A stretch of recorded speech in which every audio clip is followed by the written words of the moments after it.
Bonjour, Kinamagian in Ireland, Deshnikas, and welcome to this overview of our Week 31 learning plan.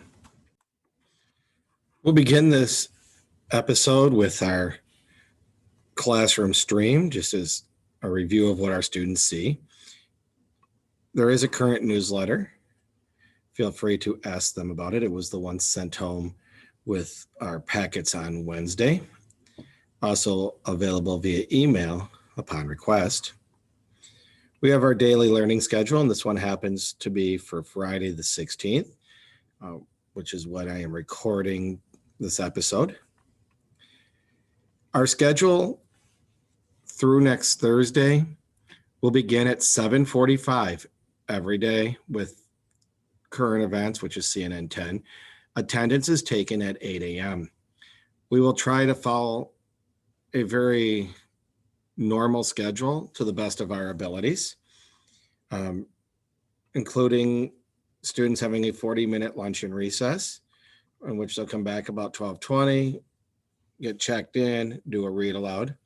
The web content will follow the read aloud, an independent reading, and on this date, they could be done as early as 2 o'clock today.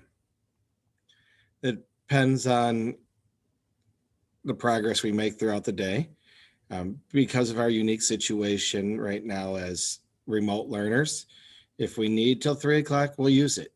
But if we don't need to go till 3 o'clock, you may see students being dismissed early. Generally, if I dismiss before 2:45-ish, I'm going to send an email out through this page just saying that we're done for the day. That way you don't have to question whether your student is in class or not when they're supposed to be. We do expect that all students will be in class during the time they are scheduled. Attendance is taken and recorded. We do ask that students not be splitting their attention with video games or YouTube or Netflix. Those things would not be available in the classroom, and I ask that they're not available during class time when students are remote learning. I know for me that I can't learn and watch Netflix at the same time. I'm going to get wrapped up in a show, and I know our students are no different. During breaks, then it's up to them. During lunch and recess, that's really up to the student and you at home of what you want them to do for that 40 minutes. There's also a break scheduled in roughly around 10:15, give or take 5 minutes. That is a 10-minute break. Students can do what they want to do. We want this to be a seamless transition in and out of remote learning, and when we return to the classroom to not have to adjust again. If you have questions about those expectations, please reach out to me. We do have our currently week 30 learning plan. This will stay up until Sunday night, but I will be posting the week 31 learning plan sometime this morning on Friday. There is a spot where students can send me an email by just clicking here. It'll open up their email account, and same applies to you as the adults. Information on Mount Pleasant Middle Schools, ST Math, a link to the breakfast and lunch. You can get Miss Bridget's delicious cooking. You can sign up right now and have send your students at home. That helps, and it does apply for students from the age of 0 to 18. And you have other older documents. Now let's look at our learning plan for next week. The times reflected on Monday, Tuesday, and Thursday reflect the normal time, but as mentioned previously, it is possible that we could be done as early as 2 o'clock, give or take a few minutes. Friday, with the expected return, that schedule reflects the in-person times. Wednesday, I am opting to keep our normal shortened day. Students are used to that, and with the desire for us to have some normalcy, I didn't want to change that up. And in all cases, after class is dismissed. If you have any questions, please reach out to me. I did not put the formal office hours because I don't know exactly what time they will be, but I am available until 4 o'clock via email or phone call, and I'd be happy to answer any questions or jump on a Zoom to help a student out. Reading will be a graded week, so we'll have no assignment, but they will have to read and consider different elements of and reading skills on Monday and Tuesday. And then on Friday will be the graded day. I did opt to make that further down in the week so that we would be expected to be back in person at that point. We have some other things in there that they can do. Writing, we have multiple things going. We're beginning narrative writing. We have a day of writing city, a day of poetry or creative writing. Normally, this opinion writing was actually scheduled in week 30. Unfortunately, not a lot of students opted to do it online.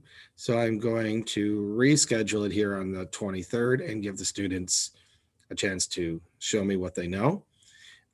You should sit down with your students on Unit 5 in Writing City and see where they're at. When you bring up the homepage, it'll show you the assignments that are not completed.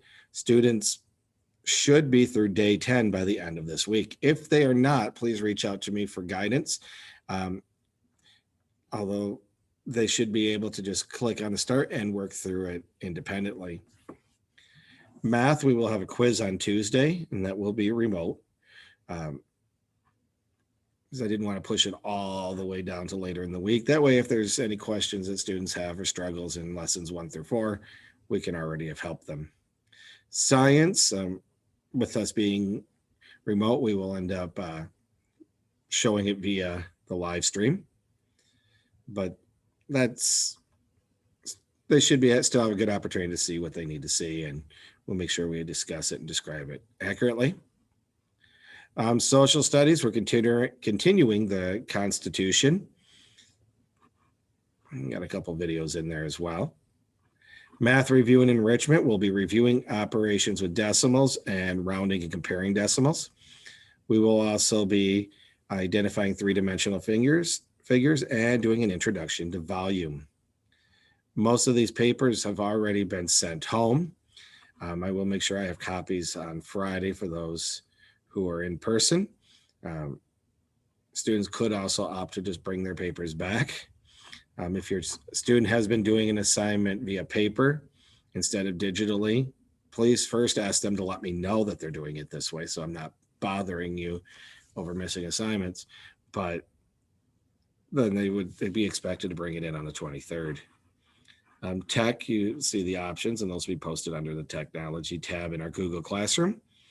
Our weekly expected basics, this is their more independent study.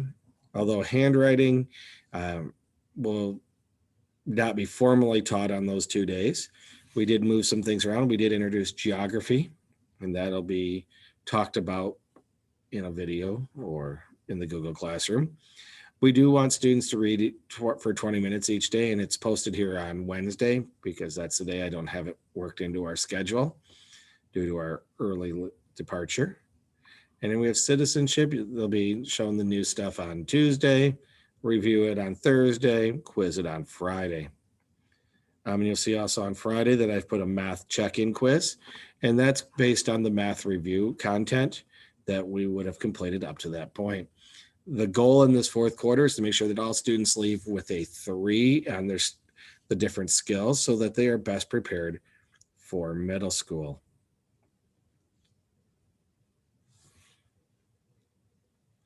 If you have any questions, please do reach out to me.